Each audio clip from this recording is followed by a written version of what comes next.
back in with you in just a bit. Thank you, Don. A four-letter word in Hampton Roads is once again being uttered in Washington. BRAC. President Obama unveiled his budget today, and so did the Department of Defense. Both call for cuts and possible base closings. Yeah, 10 on your side's military reporter Art Kahn has been monitoring all of the latest developments on this, coming out all day. What have you been able to find out? Well, I'll tell you what I'm finding out is some people like it and some people don't. Go figure, huh? Well, you know, the proposal calls for $150 billion in cuts to defense spending over the next 10 years, compared to the $500 million in savings sequestration mandated for that same time period. However, the budget proposal also calls for another round of BRAC.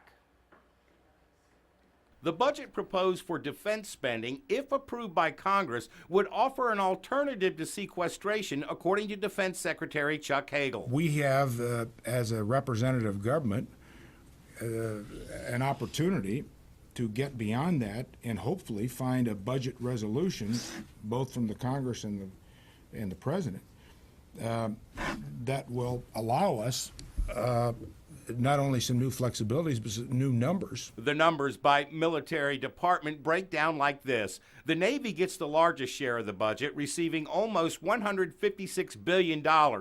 The Air Force is next at just over $144 billion, followed by the Army at just under $130 billion. Defense-wide, the budget includes an additional $96.7 billion. The total budget for 2014 approaching $527 billion. The budget also calls for a second round of base realignment and closure, or BRAC, in 2015. The actual closing of any bases would not start until 2016. This has prompted fears from some local analysts that NAS Oceana would end up on that list. Oceana's commanding officer, Captain Bob Geis, however, thinks that is unlikely. I'd be surprised if the Navy decided that we were going to eventually not need Oceana. I mean, Oceana is the master jet base for the East Coast.